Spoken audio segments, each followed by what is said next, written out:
नमस्कार दोस्तों, स्वागत है आप सभी का आपके अपने चैनल द रिटेल इन्वेस्टर में। दोस्तों, मैं यस बैंक के शेयर के ऊपर 3 न्यूज़ लेके आया हूं, जिसमें से एक न्यूज़ तो आप सब ने लगभग कल दिन भर ये न्यूज़ चली है न्यूज़ चैनल्स में, लेकिन बाकी की जो 2 न्यूज़ हैं वो यस बैंक के लिए मुझे इस जो पहली न्यूज़ है उससे ज़्यादा अच्छी लगी। हाँ, मैं ये मानता हूं कि उनका इमीडिएट इफेक्ट नहीं होगा शेयर यस बैंक के शेयर में, लेकिन वो आगे जो भविष्य में जो इस बैंक के लिए हम सब इन्वेस्टमेंट किए हैं वो हमारे जो इन्वेस्टमेंट की जो स्ट्रेटेजी है उसको और पुख्ता करेंगे।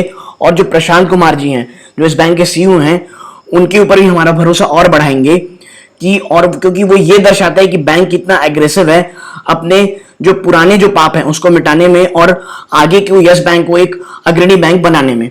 तो दोस्तों, अगर आप इस चैनल में नए हैं तो प्लीज इस चैनल को सब्सक्राइब करें और बेल आइकन जरूर दबाइएगा, और ये वीडियो अगर अच्छा लगे तो लाइक जरूर कीजिएगा। दोस्तों, चलते हैं यस बैंक शेयर के ऊपर, और मैं एक चीज दिखाता हूं आपको। यस बैंक लगभग 3% की उछाल देकर के बंद हुआ है दोस्तों, और 14.60 रुपए में है ये। और ये जो मोमेंटम है ना, ये पिछले ये देखिए 5 दिन अगर मैं आपको दिखाऊं डेटा, तो पिछले 5 दिन से एक अपटिक में ही है ये, जिसमें से 15.35 का एक अपसाइड बनाया, उसके बाद थोड़ा लुढ़का और फिर ये मोमेंटम दिखा रहा है। तो दोस्तों, ये तो रही यस बैंक की शेयर, जो कि एक परफेक्टली न्यूज ड्रिवन है। मैं आपको बता दूं, अभी यस बैंक के फंडामेंटल में ऐसा कोई चेंज नहीं आया है, सिर्फ और सिर्फ न्यूज ड्रिवन ये शेयर अभी चल रहा है। और अब मैं एनएसई की वेबसाइट में अगर आपको ले जाऊं और दिखाऊं कि 12,88,49,317 शेयर इसमें ट्रेड हुए हैं, जिसमें से 5,61,30,982 शेयर्स की डिलीवरी उठाई गई है। मतलब लगभग 43.5% की डिलीवरी हुई है। मतलब लोगों ने इतना प्रतिशत शेयर अपने डीमेट अकाउंट में रखा है। और मैं अगर वॉल्यूम्स की बात करूं तो आपको एक चौंकाने वाली चीज समझ में आएगी कि देखिए कि जो वॉल्यूम है वो लगभग 3 जून के बाद से लगातार एक अप मूव में था। 18 करोड़, 56, 28, फिर कम, अब यहां से कम होने लग गया है। तो दोस्तों, यहां तक तो ठीक था और यहां भी थोड़ा कम हुआ था, इसीलिए अब थोड़ा सावधान होने की बात आ गई है, क्योंकि जो शेयर के अब वॉल्यूम से वो कम हो जा रहे हैं। तो ये ऐसा ना हो कि एक गुड न्यूज आपको दिखाई जाए और एक इसको रॉकेट की तरह ऊपर ले जाया जाए और फिर यहां फंसा करके आप मेरे और आप जैसे रिटेल इन्वेस्टर को फिर धम से गिरा दिया जाए, जो अक्सर होता है। तो मैं आपको इसी बचाने के लिए आपको 2-3 न्यूज लाया हूं। पहली तो न्यूज जो आप सब लोगों को पता है वो है फंड रेज की। यस बैंक ने 10,000 करोड़ रुपए का फंड रेज किया है, और सिर्फ फंड रेज किया है ये अच्छी न्यूज नहीं है। उन्होंने जिस चीजों का प्रयोग किया है उस फंड को रेज करने के लिए, वो बहुत ज्यादा पॉजिटिव न्यूज है। और मैं आपको बता दूं, ये सच में एक बहुत ही अच्छी न्यूज है यस बैंक के शेयर होल्डर्स के लिए। देखिए दोस्तों, उन्होंने कहा है, ये बहुत बड़ी चीज तो नहीं, आप बीएसई में इसको डाउनलोड कर सकते हैं, बट जो आपके और मेरे लिए सबसे अच्छी चीज है, उन्होंने कहा है approved seeking share holders approval for borrowing raising fund in Indian foreign currency up to an amount of rupees 10,000 crore. दोस्तों, 10,000 अप्रूव सोचा गया था और पूरे के पूरे 10,000 करोड़ का अप्रूवल मिल चुका है। और इससे अच्छी बात यह है कि उन्होंने कहा है कि 10,000 करोड़ है वो कैसे इनको रेस करेंगे। Issue debt securities including but not limited to non convertible debentures. ये जो नॉन कन्वर्टेबल डिबेंचर बॉन्ड्स है ना, ये वो बॉन्ड्स होते हैं जो आप इसको खरीदते हैं जब, तो लेकिन आप इन बॉन्ड्स को शेयर में तब्दील नहीं कर सकते हैं, इसलिए ये नॉन कन्वर्टेबल डिबेंचर्स कहलाते हैं। फिर ये मीडियम टर्म नोट होता है जो लगभग 5 से 10 साल के लिए रहता है। तो दोस्तों, बाकी जो है वो अपने काम की नहीं, जो हमारे काम का था वो सिर्फ यहां से शुरू होता है और लगभग यहां तक जाता है, एमटीएन तक। तो दोस्तों, ये बहुत अच्छी न्यूज है कि कंपनी ने 10,000 करोड़ रुपए रेस किए, क्योंकि दोस्तों आने वाला समय चैलेंजिंग है। कोई कुछ भी बोले, लेकिन हमको और आपको पता है कि ग्राउंड रियलिटी में बैंक का हाल क्या है। और ऐसे वक्त में अगर 10,000 करोड़ इनके पास हो जाते हैं, अगर ये रेस कर जाते हैं, तो कंपनी के लिए बहुत ही जबरदस्त चीज है। अब दोस्तों आता हूं अपनी दूसरी खबर के ऊपर। ये है हयात रेजेंसी रो। मैं देखिए इसके ऊपर एक वीडियो कल भी लाया था, वो मैं आई बटन में लगा दूंगा, तो आप देख लीजिएगा। 2 directors quit Asian hotels west side fund crunch atmosphere hostility. देखिए, जो 2 डायरेक्टर है ना एशियन होटल्स वेस्ट के, उन्होंने अपना रेजिग्नेशन दे दिया है ड्यू टू फंड क्रंच। क्यों हुआ है मैं आपको आगे थोड़ा बता दूंगा। Now company has informed stock exchanges about their resignation. Asian Hotels West has informed stock exchanges that the company defaulted Yes Bank's, ये देखिए ये Yes Bank's due installment on April 28 due to massive COVID-19 effect।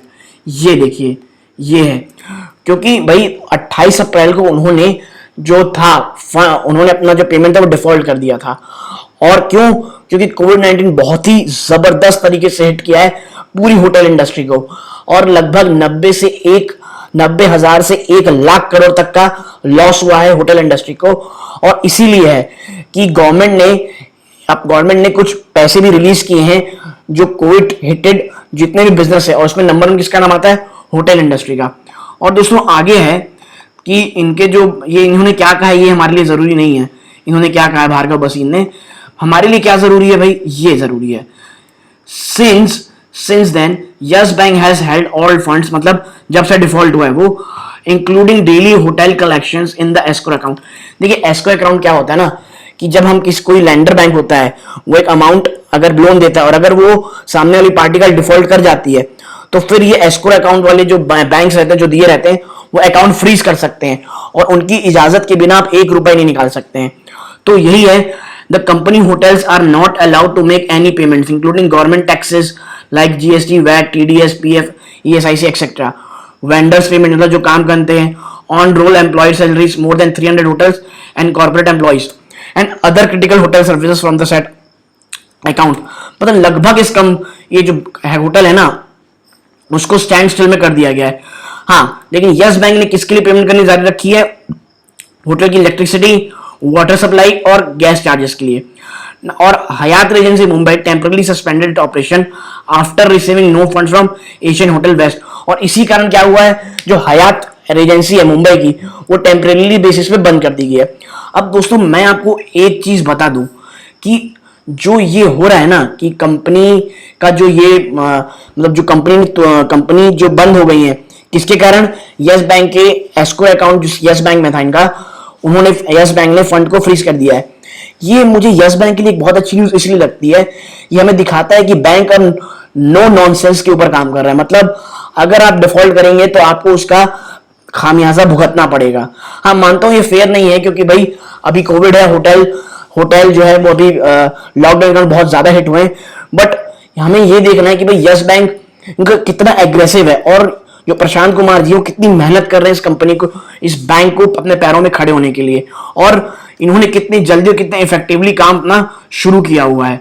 और दोस्तों next जो news है जो आपको मैं बताऊंगा क्यों अच्छी है। देखिए प्राइवेट लेंडर, ये इसको इकोनॉमिक टाइम्स का ये डेटा है, उनके लिए मैं इसके लिए धन्यवाद करता हूं इस सब डेटा के लिए। इकोनॉमिक टाइम्स का डेटा है ये, ठीक है।